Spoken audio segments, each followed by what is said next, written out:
ममता बनर्जी चुनाव भारी बहुमत से जीत चुकी हैं।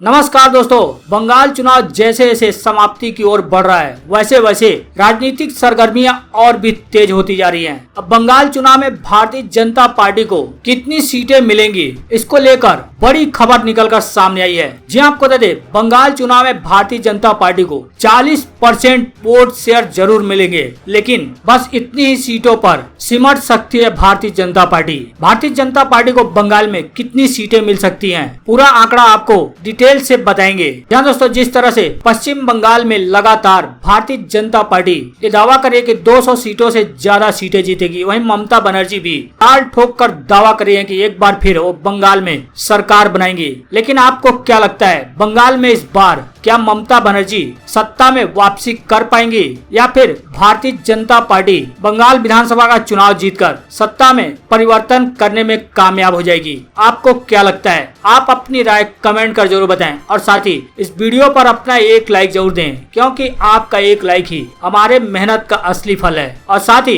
इस वीडियो को ज्यादा से ज्यादा शेयर करें। जी हाँ दोस्तों, आपको बता दें, पश्चिम बंगाल चुनाव में भारतीय जनता पार्टी को इस बार जरूर 40% वोट शेयर मिलेंगे, पर भारतीय जनता पार्टी 100 के पार नहीं जा पाएगी। ये दावा कोई और नहीं बल्कि प्रशांत किशोर ने किया है। आपको बता दें, चुनाव रणनीतिकार प्रशांत किशोर ने दावा किया कि पश्चिम बंगाल चुनाव में भारतीय जनता पार्टी को 40% वोट शेयर मिलने जा रहा है, लेकिन उसके बाद भी भारतीय जनता पार्टी बंगाल में सरकार बनाने से दूर रहेगी। Bharatiya Janata party 40% vote share पाने के बाद भी सीटों की संख्या 100 के पार नहीं जाएगी। साथ ही उन्होंने ऐसा भी दावा किया कि अगर ऐसा नहीं होता है तो वो अपने काम से तौबा कर लेंगे। जी आपको बता दें, आज तक से बातचीत करते हुए प्रशांत किशोर ने माना है कि प्रधानमंत्री नरेंद्र मोदी का प्रभाव बंगाल चुनाव में देखने को मिल रहा है, लेकिन पश्चिम बंगाल की मुख्यमंत्री ममता बनर्जी भी कद्दावर नेता हैं। प्रशांत किशोर का कहना है कि ममता बनर्जी के पीछे लोगों का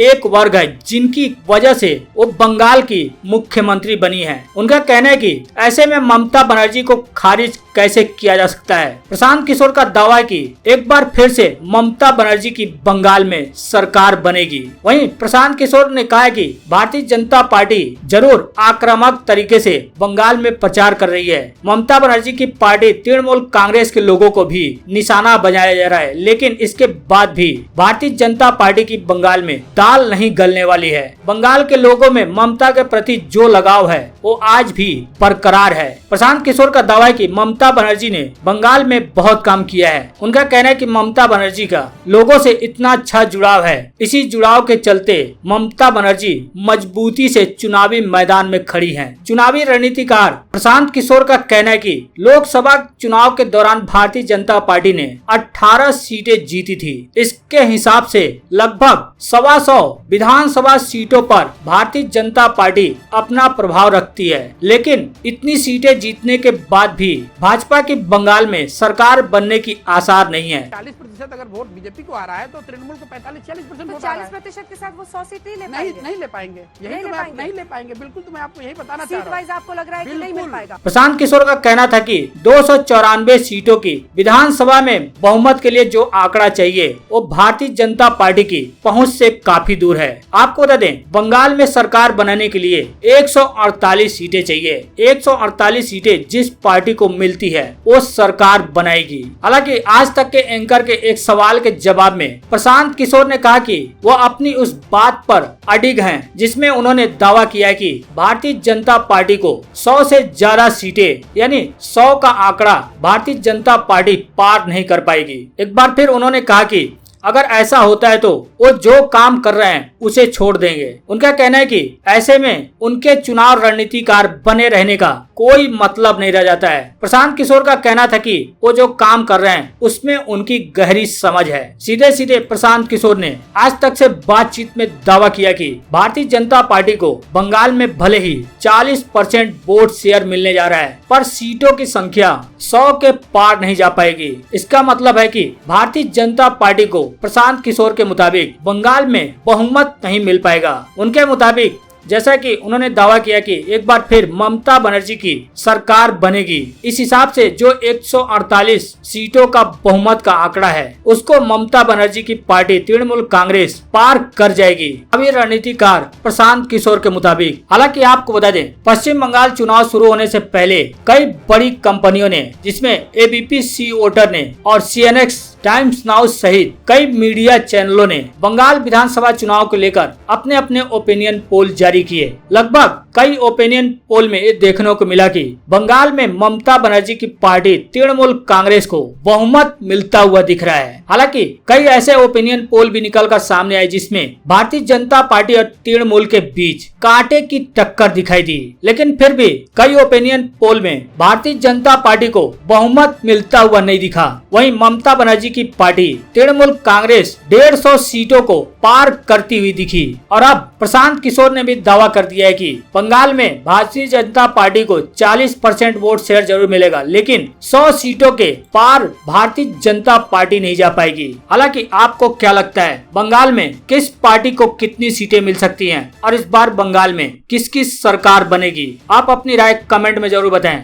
वहीं आपको बता दें अब पश्चिम बंगाल में भाजपा नेता पर चुनाव आयोग ने 48 घंटे के प्रतिबंध लगा दिया है। जी आपको बता दें चुनाव आयोग ने भड़काऊ भाषणों पर बेहद कड़ा रुख अपनाते हुए भाजपा नेताओं पर कार्रवाई करनी शुरू कर दी है। शीतल कुची कांड पर विवादास्पद बयान के लिए भाजपा नेता राहुल सिन्हा के चुनाव प्रचार करने पर 48 घंटे की रोक लगा दी गई है, जबकि बंगाल के भारतीय जनता पार्टी अध्यक्ष दिलीप घोष को नोटिस भेजकर जवाब देने को कहा गया है। वहीं भारतीय जनता पार्टी नेता शुभेंदु अधिकारी को ममता बनर्जी को बेगम कहकर संबोधित करने वाले बयान के लिए चुनाव आयोग से चेतावनी मिली है। जी आपको बता दें ममता बनर्जी ने यानी उनकी पार्टी ने ममता बनर्जी पर कार्रवाई के बाद चुनाव आयोग पर तृणमूल कांग्रेस ने पक्षपात करने का आरोप लगाते हुए कहा था कि भड़काऊ भाषणों को लेकर शिकायतों के बावजूद भारतीय जनता पार्टी नेताओं के खिलाफ चुनाव आयोग किसी भी तरह की कोई कार्रवाई नहीं कर रहा है। ममता के चुनाव प्रचार पर 24 घंटे की रोक लगाई गई थी, जबकि अब राहुल सिन्हा के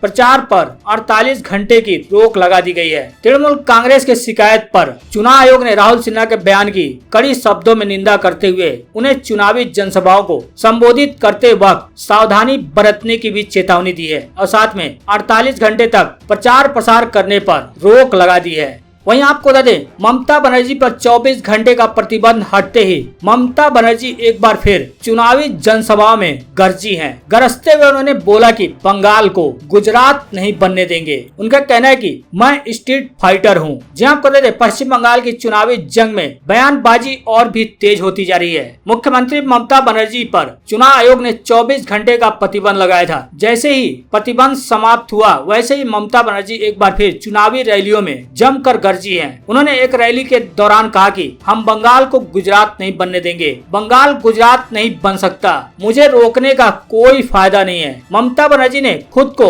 स्ट्रीट फाइटर बताते हुए कहा कि मैं एक स्ट्रीट फाइटर हूं, मैं युद्ध के मैदान में लड़ूंगी। जी आपको बता दें बंगाल में 4 चरणों का चुनाव और बचा हुआ है। 17 अप्रैल को 5वें चरण के दौरान 45 सीटों पर मतदान होना है। आपको बता दें इससे पहले ममता बनर्जी ने चुनाव आयोग द्वारा उनके प्रचार करने पर लगाए गए प्रतिबंध के बाद कोलकाता में धरना प्रदर्शन किया था। करीब 3 घंटे धरना पर ममता बनर्जी बैठी थी। वहीं आपको बता दें ममता बनर्जी को चुनाव प्रचार करने से इलेक्शन कमीशन ने रोका तो अब बिहार आरजेडी के नेता तेजस्वी यादव ममता के साथ उतर आए। बोले भारतीय जनता पार्टी का गुलाम निर्वाचन आयोग बन गया है। जी आपको बता दें ममता बनर्जी पर 24 घंटे का प्रतिबंध लगाए जाने के बाद आरजेडी के नेता तेजस्वी यादव भी भारतीय जनता पार्टी पर निशाना साध रहे हैं। तेजस्वी यादव ने कड़ी प्रतिक्रिया देते हुए कहा है कि निर्वाचन आयोग भारतीय जनता पार्टी के सेल की तरह काम कर रहा है। वह भारतीय जनता पार्टी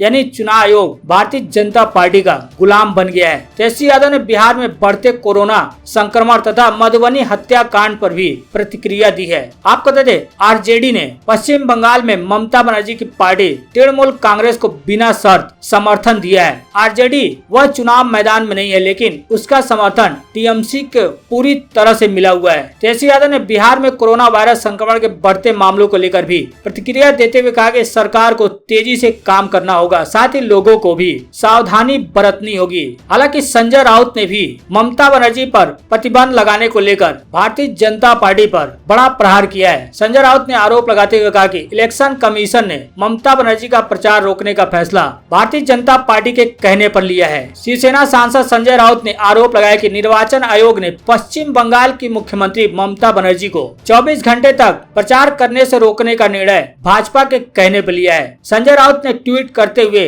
कहा कि ये देश की स्वतंत्र संस्थाओं की संप्रभुता और लोकतंत्र पर सीधा हमला है। शिवसेना के प्रमुख प्रवक्ता ने ममता बनर्जी के साथ एकजुटता जताते हुए उन्हें बंगाल की शेरनी करार दिया। उन्होंने ट्वीट करते हुए लिखा कि इलेक्शन कमीशन ऑफ इंडिया ने ममता बनर्जी पर 24 घंटे का प्रतिबंध लगा दिया। यह स्पष्ट रूप से भारत में सत्तारूढ़ पार्टी के कहने पर किया गया है। यह भारत में स्वतंत्र संस्थाओं की संप्रभुता और लोकतंत्र पर सीधा हमला है। मैं बंगाल की शेरनी के प्रति एकजुटता व्यक्त करता हूँ। हालांकि तमिलनाडु के डीएमके के नेता भी ममता के समर्थन में उतर आए हैं। डीएमके नेता ने भी ममता बनर्जी पर 24 घंटे का प्रतिबंध लगाने को लेकर कड़ी आलोचना की।